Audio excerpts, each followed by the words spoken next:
بسم اللہ الرحمن الرحیم۔ آج کا جو آپ کو عمل بتایا جائے گا، جیسے بچوں کا سکول کے وقت جو ہے یا سکول میں جانے کے بعد جو ہے دل نہیں لگتا، پڑھائی سے جو ہے دل چاٹ ہو جاتا ہے، پڑھنے کو دل نہیں کرتا، تو اسی طرح جو ہے پڑھائی کے بعد جو ہے ایک عمر آتی ہے کام سیکھنے کی یا کام کرنے کی یا کاروبار کرنے کی یا کوئی بھی کام جو ہے اپنی زندگی کے اندر لانے کی، کہ اس سے جو ہے میں محنت کروں گا، میرا روزگار بہتر ہو جائے، اور پھر اس میں بھی دل نہ لگے یا مستقل مزاجی آپ کے کام کے اندر نہ آئے، یا ایک کام کریں کچھ ماہ کے بعد پھر دوسرا کام، پھر تیسرا کام، اور آپ جو ہیں ایسے ہی ذلیل و خوار ہوتے رہیں اور جم کر آپ کا کام کرنے کو جو ہے ایک جگہ دل نہ کرے، تو اس کے لیے ایک عمل ہے۔ اگر یہ آپ عمل کر لیں، لیکن اس کے لیے آپ کو جو ہے نماز کی پابندی کرنی پڑے گی، 5 وقت کی نماز کا اہتمام کرنا پڑے گا، اور یہ 21 دن کا عمل ہے۔ اگر آپ یہ کریں گے، ہر فرض نماز کے بعد جو ہے آپ نے کرنا کیا ہے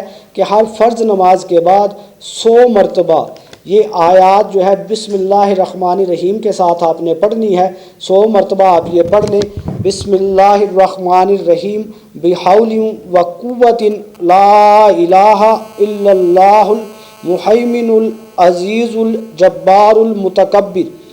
بسم اللہ الرحمن الرحیم بحول و قوت لا الہ الا اللہ المحیمن العزیز الجبار المتکبر۔ ہر فرض نماز کے بعد 100 مرتبہ یہ آپ نے پڑھنی ہے، اور یہ 21 دن کا عمل کرنا ہے۔ اس کے بعد آپ نے چھوڑ دینا ہے، اور نماز جو ہے آپ نے جو ہے پوری زندگی کا معمول بنا لینا ہے۔ تو انشاءاللہ آپ جو کام بھی کریں گے اس میں آپ کا دل بھی لگے گا، دل جمی سے کریں گے، مستقل مزاجی کے ساتھ آپ وہ کام کر سکیں گے، اور جو کام آپ کرنا چاہتے ہیں وہ کام آپ کے لیے اس عمل کی بدولت جو ہے آسان ہو جائے گا، سمجھنے میں آسانی ہوگی یا کرنے میں آسانی ہوگی۔ اور اگر آپ روزگار کے لیے کر رہے ہیں تو روزگار بھی آسانی کے ساتھ جو ہے آپ کو مل سکے گا۔ یہ زندگی میں آپ جو ہے ایک بار عمل کر لیں تو پھر آپ کی مستقل مزاجی ہر کام کے اندر انشاءاللہ آ جائے گی، اور آسان عمل ہے، اور یہ آپ نے جو ہے 21 دن کرنا ہے۔ وآخر دعوانا ان الحمد للہ رب العالمین۔